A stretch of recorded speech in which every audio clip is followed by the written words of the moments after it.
अक्षय है और लॉ सिखो के यूट्यूब चैनल पे आपको स्वागत करता हूँ। आज की इस वीडियो में हम 3 चीज़ों को समझेंगे। सबसे पहले जो हमारा आर्टिकल 13 है उसके सारे प्रोविजंस को समझेंगे। फिर उसके बाद आर्टिकल 13 से रिलेटेड जो भी डॉक्ट्रिन्स हैं उनको जानेंगे। और लास्ट में हम ये भी जानेंगे कि क्या पार्लियामेंट हमारे फंडामेंटल राइट्स को क्या ये अमेंड भी कर सकते हैं या नहीं, ये भी समझेंगे। तो सबसे पहले जानते हैं कि कॉन्स्टिट्यूशन का आर्टिकल 13 क्लॉज 1 क्या कहता है। देखिए ये बात करता है प्री कॉन्स्टिट्यूशन लॉज की, यानी कि वो सब लॉज जो कि कॉन्स्टिट्यूशन के आने से पहले आए थे, वो सब लॉज अगर हमारे फंडामेंटल राइट्स के साथ इनकंसिस्टेंट हैं तो वो सारे लॉज वॉइड हो जाएंगे। यानी कि 26 जनवरी 1950 से पहले जो भी लॉज थे, अगर वो सब लॉज हमारे फंडामेंटल राइट्स को रिस्पेक्ट नहीं करते हैं तो उन सब लॉज को वॉइड कर दिया जाएगा। तो आगे के प्रोविजंस को जानने से पहले सबसे पहले हम 2 डॉक्ट्रिन्स को समझेंगे।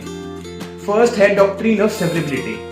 देखिए इस डॉक्ट्रिन का मतलब होता है वो सब प्री कॉन्स्टिट्यूशनल लॉज जो कि हमारे फंडामेंटल राइट्स को रिस्पेक्ट नहीं करेंगे, उनको सेपरेट कर दिया जाएगा।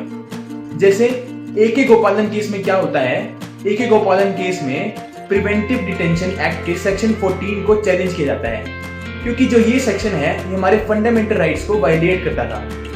तो दोस्तों इसीलिए इस सेक्शन को सेपरेट कर दिया गया था। सेकंड डॉक्ट्रिन है डॉक्ट्रिन ऑफ इक्लिप्स। ये डॉक्ट्रिन कहता है कि अगर कोई भी प्रोविजन अगर हमारे फंडामेंटल राइट्स के साथ इनकंसिस्टेंट है तो उनको रिमूव नहीं किया जाएगा, उनको सेपरेट नहीं किया जाएगा, और बाद में किसी अमेंडमेंट की वजह से अगर वो प्रोविजंस हमारे फंडामेंटल राइट्स को अगर वायलेट नहीं कर रहे हैं तो वो बाद में दोबारा फिर एक्टिव हो जाएंगे। तो चलिए अब बात करते हैं हमारे आर्टिकल 13 के क्लॉज 2 की, क्योंकि ये बात करता है कि स्टेट कोई भी ऐसा लॉ नहीं लेके आएगा जो कि हमारे फंडामेंटल राइट्स को कर्टेल करेगा, और जो इसका एक्सटेंट होगा यानी जो लॉ का एक्सटेंट होगा वो भी इन दोनों ही डॉक्ट्रिन से डिसाइड होगा।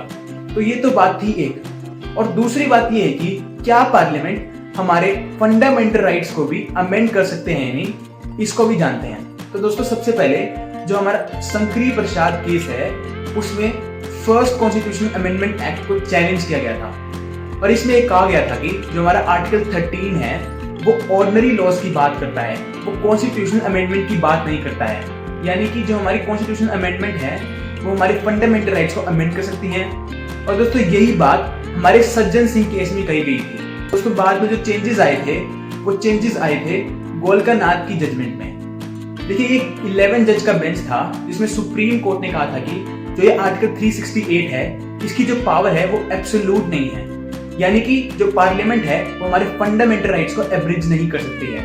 तो दोस्तों इससे क्या हुआ, जो हमारी पार्लियामेंट की पावर थी, हमारी पार्लियामेंट की पावर कम होगी, जिसकी वजह से 24th कॉन्स्टिट्यूशनल अमेंडमेंट एक्ट लाया गया, जिसने कुल मिलाकर ये कहा था कि जो हमारा आर्टिकल 13 है वो आर्टिकल 368 पे अप्लाई नहीं होगा।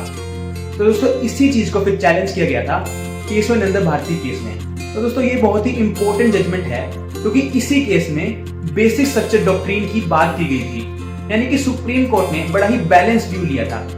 ये कहा था कि पार्लियामेंट फंडामेंटल राइट्स को अमेंड कर सकती है, लेकिन जो ये बेसिक स्ट्रक्चर की जो चीजें हैं, यानी कि जो भी चीजें बेसिक स्ट्रक्चर में इंक्लूड होंगी उन चीजों को पार्लियामेंट अमेंड नहीं कर सकती है।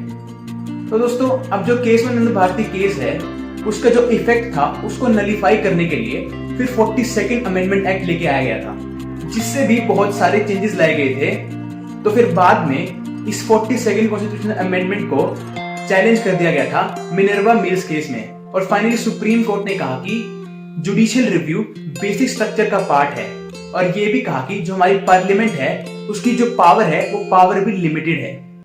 तो दोस्तों अब हमारे 2 प्रोविजन और रह गए, उन प्रोविजंस को भी जानते हैं। तो सबसे पहले जो आर्टिकल 13 क्लॉज 3 है ये बात करता है कि जो हमारा आर्टिकल 13 में जो टर्म लॉ है उसमें कई चीजें इंक्लूड होती हैं, जैसे ordinance, bylaws, order, rules, regulation, notification. तो ये सब चीजें इंक्लूड होंगी, लेकिन इसके 2 एक्सेप्शन थे। फर्स्ट, देखिए कोई एडमिनिस्ट्रेटिव ऑर्डर या फिर कोई भी एग्जीक्यूटिव ऑर्डर जिसका काम है इंस्ट्रक्शन देना, तो वो आर्टिकल 13 में इंक्लूड नहीं होगा।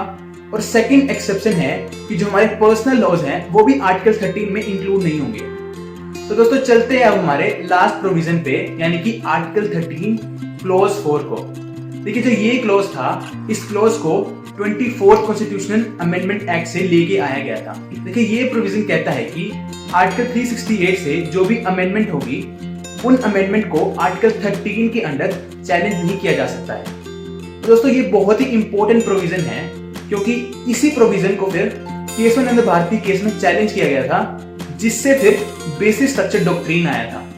तो दोस्तों ये था हमारा आर्टिकल 13। होप करता हूं कि आपको वीडियो अच्छी लगेगी।